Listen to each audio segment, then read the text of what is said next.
Hey y'all, welcome back to my channel. I am the Divine One and I'm bringing you yet another assortment. Now let's talk, y'all. When it comes to black male celebrities like Jaleel White, like Alfonso Ribeiro, like Taye Diggs, and so many others, there's a recurring pattern, a recurring theme. Blame black women for their career struggles while refusing to take responsibility for their own missteps. Contrary to popular opinion, black men globally aren't the most desired group of men outside of the bedroom, and the way these preferences are complaining online, you're not even desired there. You're certainly not desired in the boardrooms. You're certainly not desired on the job sites, the way these job numbers are looking, and certainly not in the Trump cabinet. But I digress. Even with the most treasonous, treacherous, deplorable sellout mindset of a Candace Owens, of a Senator Tim Long Jump Gum Scott of South Carolina, or Congressman Byron Roomy Hips Donald of Florida. But back to the topic at hand. Regarding black male celebrities, we're not talking about men who have faced systemic barriers or Hollywood bias. Those are real and deserve discussion. No, we're talking about men who had every opportunity, squandered it, and now want to scapegoat the very group of women who supported them when no one else in the world would. Their careers didn't falter because of black women. They failed because of their own arrogance, their poor branding, and let's be honest, their disrespectful and dismissive attitudes toward black women. Why is it that they want black women's money and loyalty but openly distance themselves from the community when it suits them? Why don't they see their so-called preferences stepping up to support their faltering, failing, flopping careers?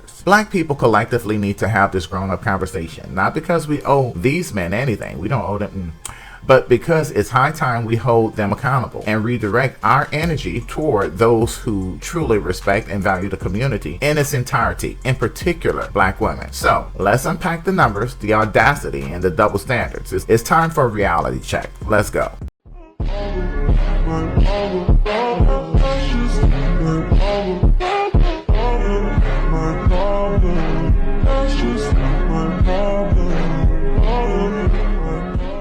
Ocho Jaleel White is catching heat online after saying he feels Family Matters is left out of legacy black entertainment and Family Matters always ranking last on the polls of favorite black shows. Family Matters is a legacy when it comes to sitcoms back in the day. It's all under the same umbrella. Well, I mean, I'm not sure what you're talking about. A different world, the culture in general, and how that show resonates with all of us. Bro, you had a nice run. You can't concern yourself about how the culture feels about certain shows. Many people think Family Matters was as good a show as Martin, as good a show as Living Single, as good a show as A Different World. Family Matters was great, man, from top to goddamn bottom, man. Life lessons along with laughter. Living Single was appointment viewing. And Martin show, the Jamie Foxx show, it just happened to be one of them ones. They were special in their own right, but that doesn't take anything away from what Family Matters brought to some people.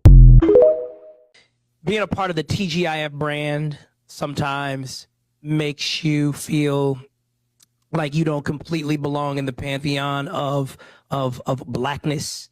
You know, blackness has been treated as a very monolithic experience in entertainment.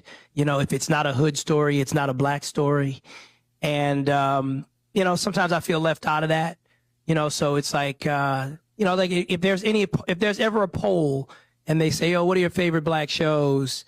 And, you know, Martin is in there or Living Single or any of those guys. I already know we coming in last.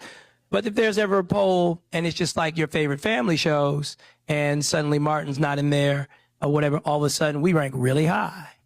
And so it's kind of interesting in how we look at ourselves, to be quite honest, even as black folks. And somehow I became a symbol for black male nerd culture, to be quite honest. I mean, I know this for a fact. Any brother that grew up in the 80s and 90s, well, 90s and 2000s, wearing glasses, he was told at school he looked like me. He was called Urkel. And he didn't look anything like me, guaranteed. But still, his peers would find a way to call him Urkel, and even girls to that extent.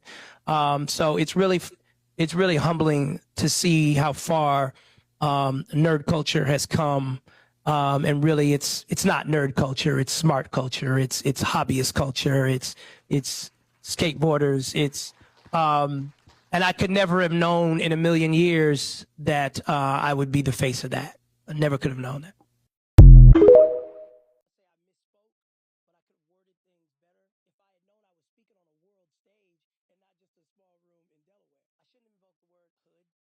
say the word hood, it makes certain people feel like you're demeaning them, and that's not what I meant at all. I conflated a couple of ideas. There's a lot of good in hood, and I shouldn't have generalized. Those are the two mistakes I made in that remark. Where did you hear that from? Seriously. What black community are you talking about? We expected that already. Was it on the news? Are you serious? You can't be serious. Not this black community. No. That was a different black community. We do not care. Love sees no color. We didn't even know you was married. We didn't even know you had a girlfriend. You mean you was married this whole time? Nobody told me you was married? Man, some people really do wish they had hate. That is not even an issue. We expected that already. Why would we be mad about something we already expected? But seriously, what black community are you talking about? The black community? I'm part of the black community. It wasn't us. Who, us? I think it was all in your minds. Jaleel White doing all these interviews is so cringe. It's like a long episode of Revenge of the Nerds. He has this warped perception of the past, and he's not self-aware. Did you notice fans in public look at you or treat you differently once Stefan came onto the scene? Black girls, very much so. Black women in general don't even really refer to me as Steve. They almost kind of like just leapfrog. My whole legacy for black women tends to be Stefan. Cat. Now, you know everybody saw you as Steve. So much so, he was typecasted in Hollywood, and he didn't get many roles after that. In these interviews, it just seems like he's giving a big FU to the show rather than appreciating what it did for him. Because, sir, we don't know you from nothing else. In these interviews, it just seems like he's giving a big FU to the legacy of the show in that it would be nothing without him. Granted, he was the main character on the show, but I could see how he could be resentful playing a dweeb in his adolescent and early adulthood. But on the flip side, we know you were the asshole on set. We know you was causing the issues. We know you was cussing people out. He's even boasting on the fact that the whole reboot didn't happen because of him. Now, if you want to do all this for your book, I hope it sells. But Jaleel, we're not going to miss you after all this shit is done. Where did you hear that from? Seriously. What black community are you talking about? We expected that already. Was it on the news? Are you serious? You can't be serious. Not this black community. No. That was a different black community. We do not care. Love sees no color. We didn't even know you was married. We didn't even know you had a girlfriend. You mean you was married this whole time? Nobody told me you was married? Man, some people really do wish they had hate. That is not even an issue. We expected that already. Why would we be mad about something we already expected? But seriously, what black community are you talking about? The black community? I'm part of the black community. It wasn't us. Who, us? I think it was all in your minds. We've been training for months and months, and for the dress rehearsal, the network came to watch us. This is really fun, but it's also the scariest thing I've ever done. Alfonso, and the producers said, that was unbelievable, Gabrielle. Tomorrow when we, do it live, the only thing we're gonna ask is please don't hug Alfonso. And I said, why? And they said, well, he's black and you're white, and middle America, I got to tell you, middle America's blamed for everything. And they said they don't want to see, they can't accept that. And so I was so pissed that I said, oh, of course. And so I told Alfonso. And I said, so tomorrow when we do the show, I'm going to kiss you. And so when we did the show, I did.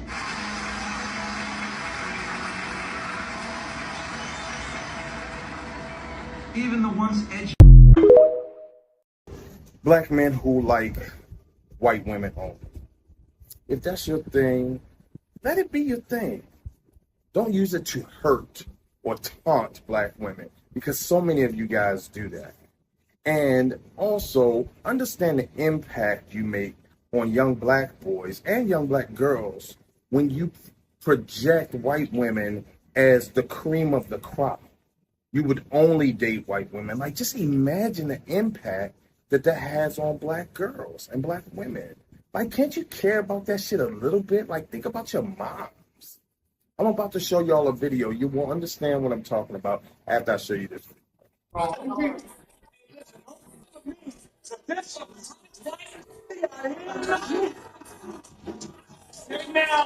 hey, Alfonso. Now I gotta say, listen, I have been known to fuck some white girls in my lifetime. Yeah! Okay, now I have spent my life on some TMC, and every time you see me in a club, guess who I walk out with? Who? A lovely blonde white chick. Every motherfucking time. I think you foolish motherfucker. And I can take you better when I take a home. Come on. Come on now.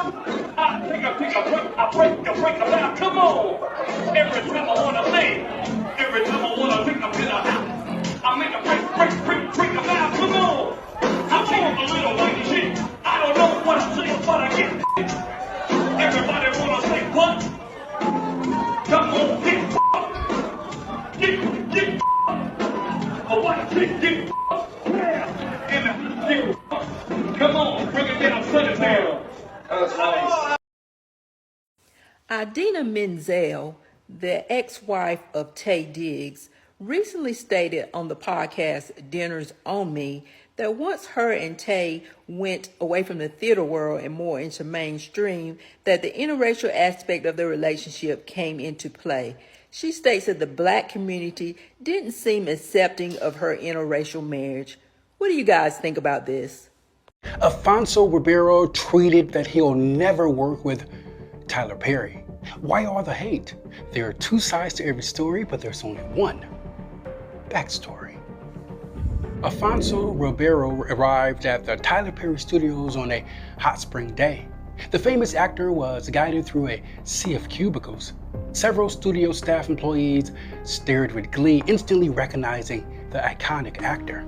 Alfonso's nose floated pretentiously above his arrogance. His shoulders stood erect. His smugness was like kryptonite, repelling everyone within distance.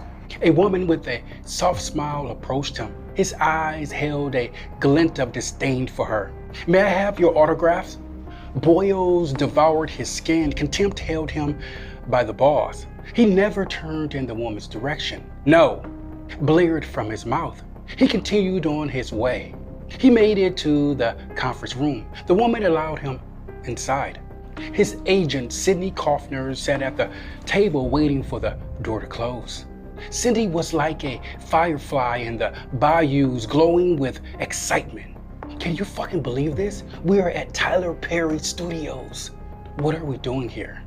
"I got you a meeting with Mr. Perry." Alfonso glanced at the door, assuring it was secure. "Do you really think this type of place or studio could expand my type of talents?" "What do you mean? It's Tyler Perry." Alfonso's hands fell to his side. His lips pursed in frustration. "Well, I don't know if the television that Tyler produces is my cup of tea." "Tea? Alfonso, what are you talking about? There is no tea, no coffee for that matter. You haven't worked in months. You're getting older." "And what is that supposed to mean?" "It means chances for a comeback may be more difficult." Alfonso meditated on her critical words. "If I do this, it's got to be on my terms. No dresses, no plays, no comedy, and no all black. Well, this is almost algebraic at this point. A perfect formula. Have a career that barely borders on being a has-been, then find the nearest microphone and blame Black women. We all know that without Black women collectively, a lot of Black male celebrities would have been and never was, let alone a has-been. But enough of that. Let's get into this grown-up conversation about the careers and the entitlement of certain Black male celebrities in Hollywood. Hold up, where's my wine? There it is. We need to address the likes of Jaleel White, Alfonso Ribeiro, and Taye Diggs, who blame Black women for their floundering careers rather than facing the cold hard truth that downfall is the result of their own choices, lack of versatility, and quite frankly, their problematic attitudes toward Black women. Why their careers stalled, the numbers don't lie. Let's start with some facts. Hollywood isn't kind to Black actors in general, but the blame game these men play is not just unwarranted, it's downright lazy. Studies show that Black actors make up only 13% of the acting workforce in the United States, and those who do make it are disproportionately cast in stereotypical roles. Yet, within the struggle, black male actors have historically had more opportunities than black women. Black men are more likely to land lead roles, particularly in genres like action and drama, whereas black women are often relegated to supporting or comedic roles. So, if black male actors like Jaleel and Alfonso couldn't capitalize on this relative advantage, they have no one to blame but themselves. Here is why their careers falter. Typecasting. Black male actors, specifically in sitcoms, often get pigeonholed. Jaleel White's portrayal of Steve Urkel made him a household name, but his refusal to evolve beyond that role doomed his career. Similarly, Alfonso Ribeiro's Carlton Banks became a cultural icon, but he lacked the range to break free of that mold. Here's another issue as to why their careers faltered: marketability. A lack of personal branding and a failure to connect with black audiences left these actors in limbo. Black women make up a significant share of loyal consumers, yet these men alienated the very group that could have sustained their career. Unwillingness to adapt. Hollywood evolves, but those men didn't. Actors like Michael B. Jordan and Jonathan Majors have found success by embracing complex, multi-dimensional roles. Meanwhile, Jaleel and Alfonso have clung to outdated formulas and nostalgic-driven projects. Here's another reason those careers are flopping: problematic behavior. Publicly dismissing black women is not just disrespectful, it's career suicide for black men. The moment these men blame black women for their lack of success, they shot themselves in the foot. Not only is this narrative false, but it also alienates their most supportive audiences. For some reason, they think that the type of women they normally date, that they only date white women, are going to support them at the same rates as black women, and they are not. And then finally, as Alfonso's infamous rant and Jaleel's tone-deaf comments show, these men did themselves no favors by antagonizing their most supporting audiences. Let's dig deeper. Jaleel White, from Urkel to irrelevance. Jaleel White is the epitome of wasted potential. His portrayal of Steve Urkel in Family Matters cemented him as a cultural icon, but his inability or refusal to embrace and evolve beyond the character ultimately derailed his career. Jaleel's infamous resistance to a Family Matters reunion, only to later push an unrequested memoir, reeks of opportunism rather than genuine career growth. Furthermore, let me just touch on that. It was selfish, and spiteful, and it's not like all of those other actors and actresses are working themselves, but it was an opportunity that could have been shared and experience that could have been expanded upon. But he's stuck in some tribal fights from back when he was on that show. Jaleel's personal choices are also telling. He has consistently chosen partners who reflect a clear disinterest in black women, despite black women being the backbone of his early success. While there's nothing wrong with his preferences, his complete erasure of gratitude toward the black women who champion him is a glaring flaw. He loves to talk about, black women only choose the thugs. I mean, that's so cliche at this point, isn't it? But they still chose to support you. They still chose to support Family Matters, that show, on the ABC lineup. Mind you, if it wasn't for black women, that show would have been canceled a long time ago. It wouldn't have barely made it past season 2. But he didn't just alienate his core audience, he then proceeded to insult it. Now let's talk about Alfonso Ribeiro. From Carlton to Complaint. What we have here is a man who spent the majority of his post-career complaining about not receiving the support of the African-American community. By black community, he really means black men. Then actually working on his craft. Alfonso is most famous for his role as Carlton Banks on The Fresh Prince show, The Fresh Prince of Bel-Air. But instead of leveraging that success, he pivoted to pandering to white audience. His rants about black women not supporting him is a prime example of misplaced frustration. And let me just clarify the not supporting him. He says that the black community, by black community, he means black women, would not support him because he's married to a white woman. Alfonso, let's be clear, black women don't owe you support when you've spent your career trying to distance yourself from them. We heard all of the stories that happened with the first Aunt Viv before Aunt Viv came out and had that reunion with the Fresh Prince cast. We heard you had a problem with dark-skinned black people, you and Will, by the way. Let's make it abundantly clear, you were distancing yourself from black people before you even chose the woman that you chose. We already understood your mindset. That's why we weren't surprised by the woman that you chose,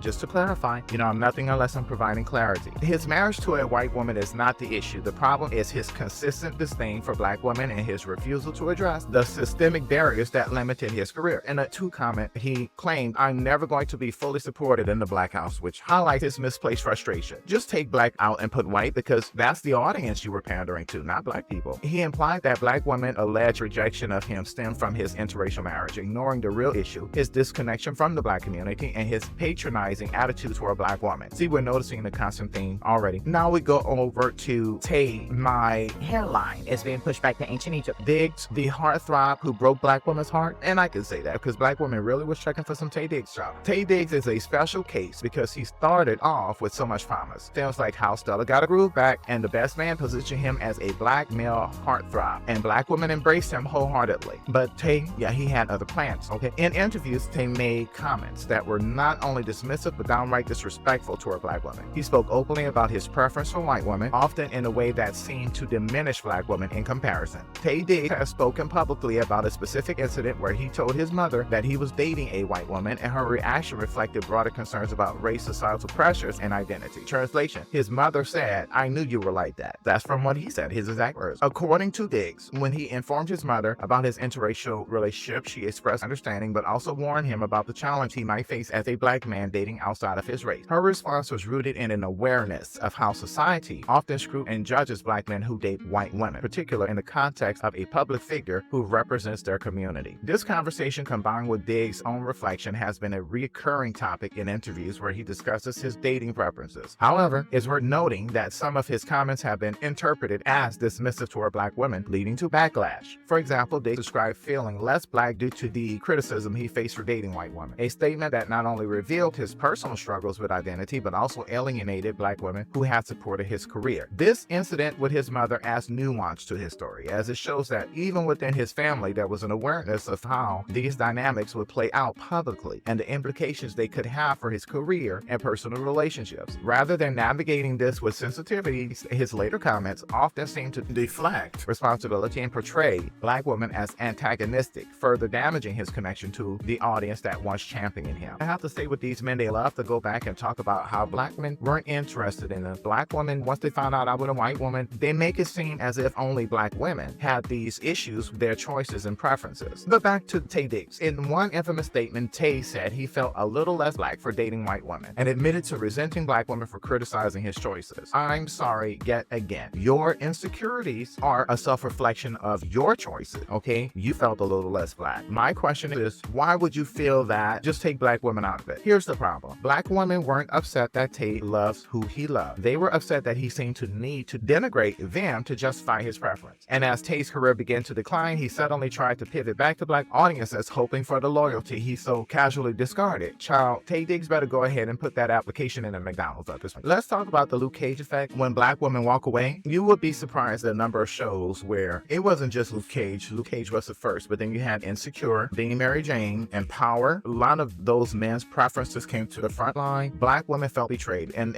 rightfully so, because you're portraying them as having an interest in black women and the culture, but you're really just pandering. And I think that black women resent the pandering, especially when you do it surreptitiously in disguise and thinking that, oh, well, you're getting one over on black women. Guess what? They're just going to pull their dollars, and rightfully so. But back to the Luke Cage effect, that's what I'm determined. The decline of these actors' careers is part of a larger trend that Hollywood has been forced to reckon with. Black women are among the most loyal audiences, but when disrespected, they know how to withdraw their support. The case of Luke Cage is a perfect example. The show was a massive success until viewers discovered the lead actor's off-screen preferences and attitudes. Black women tapped out, and so did the show's momentum. Hollywood knows who buys the tickets and streams the shows. When black women leave, so does the money. Okay, and that's what these actors are really upset about. They act like they're Bruno Mars, leave the door open. The actor that plays Luke Cage, Mike Coulter, he literally said, "I love the black woman." That's leaving the door open. You're married to this white woman who is an exec, so that explains to me why you keep getting all these shows. He married his sugar mama. But black women aren't falling for this crap anymore. They have access to the internet and to Google. They can see past statements, and guess what? They are pretty consistent. Once you say you don't fuck with them, they stop fucking with you, and you can't be mad at that. But let's talk about the statistics, because the stats don't lie. Why preferences don't pay. Representation matters. Women make up 44.1% of lead roles, but black women account for a much smaller fraction. Black male actors have historically had more opportunities, yet some squandered them by alienating their bait. That's a constant theme. And then casting disparities. Dark-skinned black men and women often face barriers in Hollywood, but black men with lighter skin or Eurocentric features, like your Michael Ealy's and your Jesse Williams, have been overrepresented in romantic and professional roles. And the reason why this occurs is because lighter-skinned black male actors are more acceptable to white audiences. Well, at least that's what the casting directors utilize as an excuse for the lack of diversity. Speaking of casting directors, in Hollywood, they play a pivotal role in shaping the film and television industry by selecting actors for various roles. As of 2022, women comprise approximately 81.4% of casting directors, indicating a strong female presence in this profession. In terms of racial demographics, the majority of casting directors are white at 65.2%, followed by Hispanic or Latino at 14.7%, and Black or African American at 8%. So let me get this right. Jaleel White, Alfonso Ribeiro, and Taye Diggs have gone on the scorched earth process as it relates to blaming Black women for their career failures. Meanwhile, their preferences make up the 65.2% of casting directors in Hollywood. I'm gonna need them to top each one of the white women that they're married to and have them to speak to the manager, because at this point you're scapegoating Black women when your problem seems to be statistically that you're being rejected by the white women who make up the majority of casting directors. These numbers highlight the imbalance, but they also underscore why accountability is essential. Blaming Black women for your career shortfallings is not only harmful, it's cowardly, since this data does suggest that you are being discriminated against by the white women that you prefer so much. The lesson for Black women: use your power. After this tumultuous election year, a lot of people show Black women who they are and what they actually value, and they do not value Black women. Black women are doing the old pull back. Black women have said they're in a rest era. Black women said they are opting out. And guess what? That affects not just the political, but also the professional and personal realms, the 3 Ps. Black women, your dollars and your attention have power. A lot of these people say antagonistic things, especially on social media, because they know they can make a dollar off you. They know that if they get you to respond or comment or stitch a video or to make a YouTube video, they know that's going to increase their engagement. My encouragement to Black women is to swipe left or block and keep it moving. When you withdraw your support from ACU, it sends a message that cannot be ignored. Stop supporting men who do not support you. Hollywood pays attention to where the money goes, and when you speak with your wallets, it may. Instead, uplift actors who value and respect you. Celebrate men like Denzel Washington and Samuel L. Jackson, who have built long, successful careers without throwing Black women under the bus. Who else has done that? Michael Ealy. Michael Ealy hasn't done anything. Tori, who was a news commentator. A lot of people thought he was gay. He was married to a white woman all along. You have plenty of men that do not disparage Black women, and they're quite articulate as to why they made the choices that they made. They don't say, oh, because Black women, I only had an option for white women. And Michael Ealy, Tori, there's no venom